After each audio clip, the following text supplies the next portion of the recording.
Bem-vindo, seja muito bem-vinda a mais um encontro de mercado de capitais, onde nós estamos explorando os fundos de investimentos.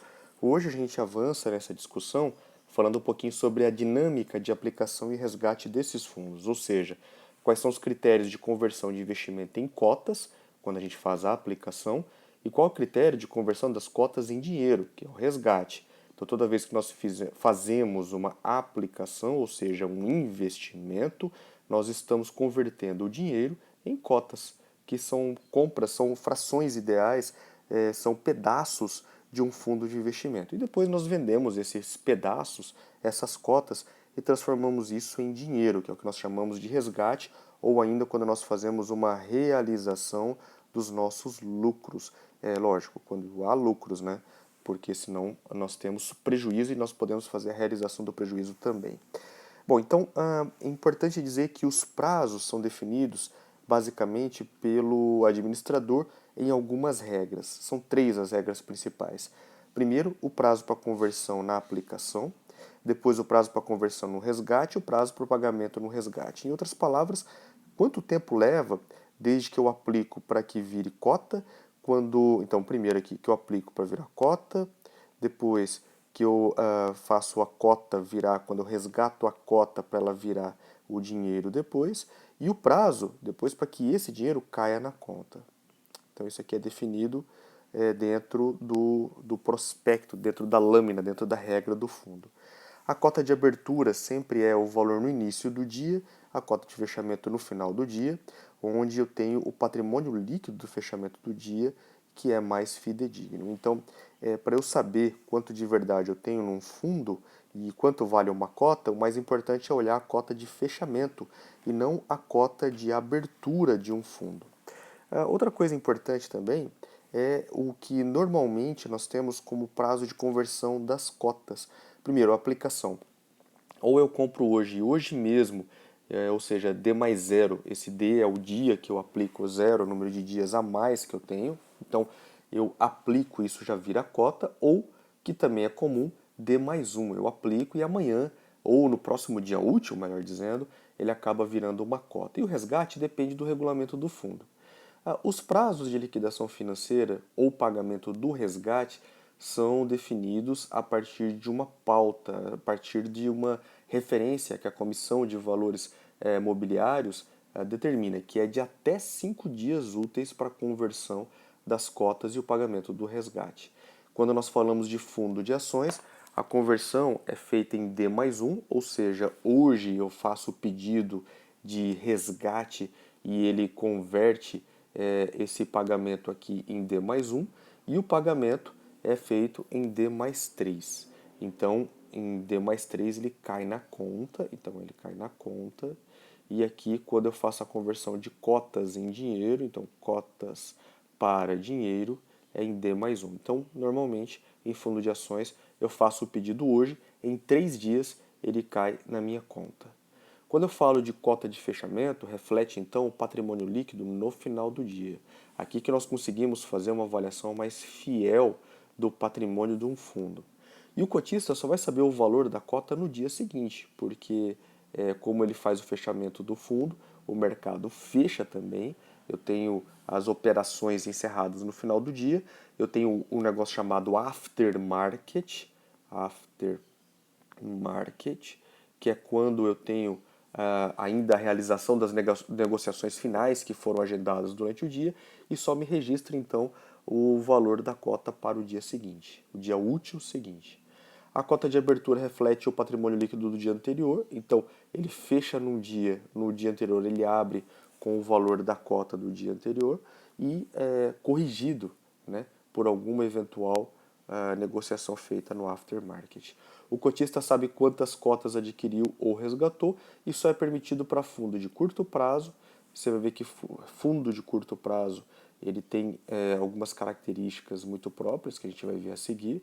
Referenciado DI, então onde o DI é a principal, digamos assim, referência, o benchmark que ele adota, no seu processo de benchmarking, e renda fixa de curto prazo também, onde nós temos negociações específicas para um prazo de duração. A aplicação dos recursos e compra de ativos é feita diariamente. Um fundo vai pegar essas aplicações resgates e vai fazer aplicação de recursos ou compra de ativos. E quando a aplicação for maior que o resgate, a gente tem uma aplicação líquida, ou, portanto, o gestor vai comprar ativos e vai realizar novos investimentos. E não vai ficar com dinheiro sobrando em caixa, a não ser que a política do fundo determine isso. Mas é mais comum que quando ele tem dinheiro líquido, ou seja, quando ele tem mais aplicação do que resgate, ele vai comprar novos investimentos. O resgate de recursos e venda de ativos acontece quando o resgate é maior do que a aplicação, ou seja, tem o resgate líquido. Aí o gestor vai vender ativos para gerar caixa e pagar resgates. Mais uma vez, então, não é comum que tenha caixa, quando tem caixa é que ele vai fazer o pagamento dos resgates. Então pode haver um prazo de carência, pode haver aqui um prazo de carência. Peraí aqui que abriu um outro material sem querer aqui, desculpa. Então pode haver um caso, eu estava preparando outra aula aqui, ele acabou dando um bug. Tá. Pode haver um prazo de carência então para o resgate, né, do fundo de investimento. Isso aí normalmente é feito para que você tenha características de liquidez mais adequadas e não comprometa o desempenho do fundo. Se o cliente não quiser esperar, ele vai pagar uma taxa, tem vamos colocar aqui uma penalidade para que ele possa receber o dinheiro antes da hora. Isso é muito comum, por exemplo, naqueles produtos bancários chamados títulos de capitalização, onde o cara vai sacar o dinheiro antes da hora e ele vai sofrer uma penalidade. Tem uma multa aí de 30% até 30% do dinheiro que ele investiu. Então quer dizer que o cara, se ele sacar antes da hora, vamos supor que ele depositou R$ 100, ele saca antes da hora, em vez de ele ganhar o valor da variação toda, ele vai só ganhar os R$ 70. Então R$ 30 vão ser perdidos nesse processo para que o fundo se mantenha líquido, para que ele consiga honrar seus compromissos. Tudo, obviamente, sempre dentro do regulamento, dentro da lâmina, dentro de todos os documentos que estão previstos no fundo. O fechamento para aplicações geralmente ocorre quando tem suspensão de resgates, quando tem feriados ou quando há necessidades administrativas diversas. O administrador pode fazer a qualquer momento e a regra se aplica a todos os cotistas sem distinção. Lembra que isso é o princípio chamado de igualdade.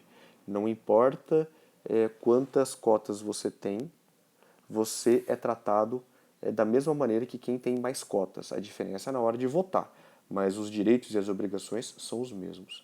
Os fechamentos para resgates, então esse aqui é fechamento da aplicação. Para resgate, geralmente acontece quando há iliquidez, e aí a comunicação na Comissão de Valores Mobiliários tem que ser feita de maneira imediata, e é obrigatória a convocação de Assembleia Geral Extraordinária de um dia para deliberar e até 15 dias para o fechamento de resgate. Geralmente isso acontece quando o fundo está com problemas. Ok? Bom, eu estou passando mais rápido isso aqui, porque o objetivo desse nosso encontro de hoje é encerrar essa relação sobre os fundos de investimento e tratar sobre algumas oportunidades que a gente tem de negócio. Algumas características interessantes que nós temos nos fundos e que constituem os benefícios percebidos pelo investidor. Bom, primeiro, uma vantagem muito importante dos fundos é que isoladamente sai muito caro a gente investir. Então vamos supor que eu queira investir em ações. Se eu quero investir em ações, o ideal é que eu pulverize em diversas ações o meu investimento. Mas se eu vou fazer isso sozinho, acaba saindo muito caro. Eu não vou conseguir comprar as ações que eu quero porque isso aqui representa muito dinheiro. Eu vou precisar de, sei lá, R$ 1 milhão para poder fazer um investimento pulverizado de maneira correta. Nem todo mundo tem R$ 1 milhão para fazer isso a todo momento. Então, se você faz isso via fundo, fica muito mais fácil você operar uma grande quantidade de ativos. Outra coisa também é que você faz a diversificação com pouco valor. Justamente por você ter pouco dinheiro e fazer parte de um grande grupo de investidores, isso te traz muitas possibilidades de investimento. Você faz o seu investimento ficar pulverizado, a melhor palavra é essa, em diversos ativos. A liquidez também é muito típica dos fundos, como você tem uma relação entre pessoas entrando e pessoas saindo do fundo, você sempre tem algum dinheiro sobrando e isso dá uma característica de liquidez muito elevada. Então é mais tranquilo para um fundo fazer o pagamento e o resgate para as pessoas que estão precisando em determinado momento. Agora, é importante lembrar que fundos abertos, sem carência, oferecem liquidez diária, normalmente. Quer dizer que o investidor saca a qualquer momento com o rendimento do fundo menos os impostos e as taxas. Geralmente as taxas administrativas, de carregamento, de permanência, etc. Outra coisa importante é sobre as políticas de investimento do fundo, como o fundo irá se comportar. Bom, nós temos os fundos basicamente feitos de gestão passiva e de gestão ativa. Quando eu falo de gestão passiva, ele acompanha um benchmark, é o processo de benchmarking, ou seja, eu pego um fundo e copio o fundo, literalmente é isso, eu copio o fundo. Quando eu faço gestão ativa, eu tenho um benchmark, eu tenho um indexador e eu tento superar esse indexador. Isso aqui é muito mais comum em títulos privados, que têm maior risco de crédito, e também é mais comum para prazos mais longos. Então, aqueles prazos muito mais longos, onde eu tenho um risco de mercado muito mais elevado. Ou seja, quanto maior é o prazo do fundo, quanto maior é o prazo, maior é a oscilação que ele tem no preço do ativo. E essa oscilação é que eu chamo de risco de mercado. Então, toda vez que eu falo de risco de mercado, eu estou falando de oscilação no preço do ativo. E eu tenho alguns fundos também com a maior exposição em derivativos. E derivativos aqui, então, sempre quando eu falo derivativos, eu pego um ativo principal e eu faço uma derivação. Então, por exemplo, o mercado de opções, o mercado de commodities, são exemplos de derivativos. Fundos alavancados, onde existe a maior possibilidade de se perder mais que o patrimônio do fundo. Então, o fundo se alavanca, por exemplo, uma vez, duas vezes, três vezes o seu capital. Quer dizer que ele acaba se expondo muito ao risco, muito mais do seu próprio patrimônio. Em outras palavras, se ele quebrar, os cotistas vão ter que depositar dinheiro para honrar seus compromissos. Algumas dificuldades na replicação do desempenho dos benchmarks em fundo passivo. Existem limitações para plena aderência àquilo que você está copiando. Então eu quero fazer um fundo DI, por exemplo. Eu não consigo copiar o fundo DI. Eu chego perto dele, mas eu não consigo. Meu objetivo, muitas vezes, é o de superar o fundo DI. Mas isso tudo é muito difícil porque existem custos, a composição da carteira muitas vezes não me deixa replicar o mesmo indexador que eu quero. Existem vários critérios para marcação a mercado, ou seja, para que o preço saia muito próximo daquilo que o mercado está praticando.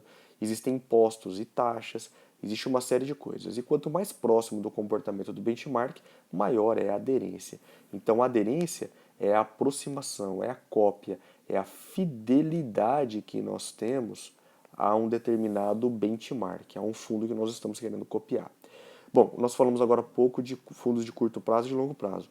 Os de curto prazo são aqueles que o prazo médio da carteira seja menor ou igual a 365 dias, isso aqui em relação ao vencimento dos papéis, e o longo prazo é todos aqueles que tiverem o prazo médio maior do que 365 dias, então do vencimento dos ativos. Então veja que para o mercado financeiro, curto prazo sempre é até 365 dias, e longo prazo é acima de 365 dias.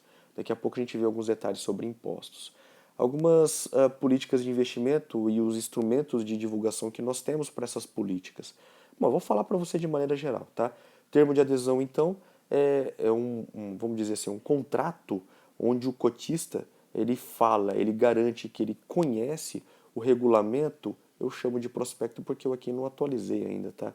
Mas é a lâmina do fundo. Então ele fala assim, ele faz uma assinatura digital ou ele vai lá e assina na corretora dizendo, olha, eu conheço esse fundo, eu sei o que o regulamento dele traz. Opa, passei aqui. O que o regulamento dele traz, eu sei que a lâmina dele diz, eu sei qual é o risco de crédito desse fundo, ou seja, dele pagar ou não as cotas. Enfim, eu consigo atestar que eu conheço esse fundo. Agora, quando eu tenho um fundo que tenha mais de 50% da carteira em títulos privados, não adianta eu fazer isso eletronicamente. Eu não consigo. Eu tenho que ir lá atestar e escrever por escrito que eu tenho essa exposição ao risco. Mas de maneira geral, fora essa característica, quando eu compro um fundo, eu já estou atestando que eu conheço as limitações do fundo. As carteiras de investimento, então, a composição dos investimentos do fundo. Pode ser de diversos tipos, né? Então, os mais comuns são títulos de renda fixa, que são privados, públicos, pré ou pós-fixados. É a mesma característica que a gente fazia lá no Tesouro Direto. Pré quer dizer que eu sei no momento da compra quanto eu vou ganhar. pós, eu vou acompanhar um indexador. Os títulos de renda fixa podem ser também privados ou públicos, corrigidos pela variação do câmbio ou índice de preços. Pode ser fundo de ações também. Existem algumas maneiras para realizar as aplicações. Eu posso fazer no mercado à vista, onde eu pego, melhor dizendo, os preços do mercado naquele momento, ou em derivativos, que eu vou acompanhar a variação futura de um determinado grupo de ativos. Nós temos taxas de juros pós-fixadas, onde os títulos e valores imobiliários pós-fixados vão acompanhar a flutuação da taxa de juros do mercado. São muito indicados em cenário de incerteza ou elevação de taxa de juros, principalmente quando a gente entende. Isso aqui é o mais importante, quando existe elevação da taxa de juros. Isso aqui é o mais indicado, juro pós-fixado. Você vai ver que o contrário acontece quando existe queda de taxa de juros, o mais indicado passa a ser o pré-fixado. Ele ganha mais quando a taxa de juros sobe e menos quando a taxa de juros cai. Ele remunera com taxa de juros de mercado, seja ela qual for. Aí nós temos alguns exemplos como a LFT, a letra financeira do Tesouro lá no Tesouro Nacional, que é o Tesouro Selic, hoje a gente chama ele de Tesouro Selic, mas o código dele é esse ainda. O CDB-DI, CDB com uma indexação ao CDI, o debenture com indexação CDI e os fundos diversos com indexação CDI. As taxas pré-fixadas, então, são no momento do resgate, no vencimento, você tem uma taxa que vai ser paga, quer dizer que ele oscila pra caramba, para cima e para baixo antes do final do prazo, mas se você ficar até o final ele paga o que ele prometeu. São indicados em cenário de queda de taxa de juros, então é muito importante isso. Mesma indicação que nós tínhamos no Tesouro pré-fixado. Né? E ganha quando a taxa de juros cai e perde quando a taxa de juros sobe. Alguns exemplos, letra do Tesouro Nacional, que é aquele tesouro pré-fixado, e aí aqui sem pagamento de cupom de juros. Nós temos o NTN Série F, que é o tesouro pré-fixado com pagamento de cupom de juros semestral. Aqui lembra que tinha aquele imposto chamado Come Cotas, né, que ele faz perder o montante que você tem a ganhar. CDB pré-fixado, debênture pré-fixado, fundo de renda fixa pré-fixado também, fundo multimercado com posição de taxa pré-fixado, sendo que multimercado você tem de diversas coisas. Você tem composição de pós-fixado, você tem com maior quantidade de investimento em derivativos, aqui pareceu um P, né? Derivativos, você tem em câmbio e assim vai. Tem diversos grupos de investimento que ele faz. Nós temos fundos de taxa de câmbio, onde os títulos e valores imobiliários são corrigidos pela variação do câmbio, né? Há uma taxa de juros combinada com um cupom. São indicados em cenário de elevação de taxa de câmbio, então nós temos, por exemplo, fundos cambiais, ganham quando a taxa de câmbio sobe e perde quando a taxa de câmbio cai, se bem que nós temos alguns que também são feitos a partir da variação cambial e pode proteger o investidor quando o câmbio cai, que é o que a gente chama de hedge cambial. Aqueles que fazem hedge cambial são aqueles que protegem para que não aconteça a perda quando o câmbio cai. E nós temos alguns exemplos, como o NTND, que não é negociado no Tesouro Direto para o consumidor, para o investidor final, a debênture cambial, fundo cambial, tanto o fundo cambial dólar quanto o fundo cambial euro, passou aqui, passei, na verdade foi para frente aqui, fundo cambial dólar quanto fundo cambial euro e fundos multimercado com exposições ou posições cambiais. Temos fundo de taxa de inflação, onde os títulos são corrigidos pela variação de preços de inflação, podendo ser tanto o IPCA quanto o IGPM, né, são os mais comuns, IGPM, são indicados quando a inflação está em elevação, ganha quando a inflação sobe e a taxa do cupom acaba caindo, né? Então isso significa que ele valoriza quando a inflação sobe e perde quando a inflação cai, aí a taxa sobe. Sempre é assim. Quando nós compramos um fundo, o fundo ele é composto de duas partes: o preço da cota do fundo e a taxa do fundo, a taxa do cupom de pagamento de juros do fundo. Então, quando nós temos uma alta na inflação, o preço sobe e a taxa cai. Quando nós temos uma queda na inflação, o preço cai e a taxa sobe. Então eles usam isso aí também como uma forma de atrair os investidores. Alguns exemplos: NTNC, que se vincula ao IGPM no Tesouro Nacional, o Tesouro Inflação mais GPM, as debêntures e CDB corrigidos pelo IGPM, fundo de renda fixa e fundos multimercados com títulos e valores mobiliários que se vinculam também à inflação. Agora, as taxas e outras despesas. Quanto custa manter um fundo? Bom, nós temos taxa de administração que incide sobre o patrimônio, nós já vimos isso, então por isso, você ganhando ou perdendo, você paga a taxa de administração, e muitos deles são muito caros, por isso eu recomendo no máximo, baseado no cenário que nós temos hoje, até o pagamento de 0,5% ao ano. Lembrando que nós temos uma taxa Selic de 3%, uma inflação por volta de 3%, então não faz sentido cobrar tudo isso, né? Não depende da rentabilidade, será cobrada sempre e afeta o valor da cota. Nós temos uma taxa de performance em alguns fundos, quando a gente tem um benchmark, então ele superou o benchmark, ele cobra a taxa de performance. Por exemplo, tem um fundo que ele tem CDI com taxa de performance. Tudo que ele superar o CDI, ele superou o CDI, então você vai tirar 20% do seu ganho e vai pagar para o gestor do fundo a título de taxa de performance. Tá? Bom, ele tem um conceito aqui chamado conceito de linha d'água, que ele faz o seguinte, para você não penalizar o investidor, se você remunerou 100% do CDI, você não paga nada, você só paga acima, aquilo que estiver acima dos 20%, perdão, acima do CDI, aí que você paga os 20%. Então, se ele rendeu até, por exemplo, 100% do CDI, ele chegou na linha d'água, não paga nada. Ele rendeu, caiu, ficou abaixo dos 100%, você não vai pagar nada para o gestor do fundo. Você só vai pagar para o gestor do fundo tudo aquilo que superar liquidamente o CDI. Aí você paga o que o cara está pedindo, 15%, 20%, 30%, etc. Então, primeiro, então ele incide sobre a diferença entre o resultado e a meta, tudo aquilo que superar, portanto, o indexador. Só é cobrado se o cara superar a meta e não pode ser cobrado abaixo de 6 meses, nem fundos de curto prazo referenciados e renda fixa de curto prazo. Tá? As alterações são feitas nas assembleias de cotista. Tem alguns fundos que têm taxa de ingresso, né? Que você tem que pagar para aderir ao fundo, e não é muito comum no Brasil, fora os fundos de previdência, se bem que a maior parte dos fundos de previdência abandonaram isso. Nós temos também a taxa de carregamento, né, que alguns fundos de previdência ainda cobram. É diferente, taxa de ingresso e carregamento são duas coisas diferentes. Tá? Taxa de ingresso é para você fazer parte do fundo. Taxa de carregamento é toda vez que você investe o dinheiro no fundo, compra as cotas do fundo, uma parte você deixa com o fundo. Taxa de saída, quando o investidor vai resgatar as cotas, é mais comum em previdência complementar, tanto PGBL, P de plano, quanto VGBL. É comum você pagar a taxa de saída. Outros cobram quando o investidor não respeita a carência, não respeita alguma norma do fundo, né? Nós temos mais algumas despesas, como taxa de administração, imposto, contribuição compulsória, despesa com impressão, publicação, etc. Honorários e despesas de auditoria, emolumento, comissão, isso aí a gente não precisa decorar, não precisa saber isso a fundo.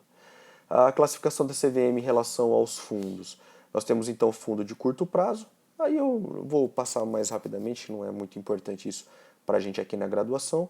Tem o fundo referenciado, que ele tem aqui um benchmark como referência, tem o fundo de renda fixa, tem o fundo cambial, fundo multimercado, fundo de dívida externa, muito importante, principalmente para países emergentes, e basicamente fundo de ações e créditos privados.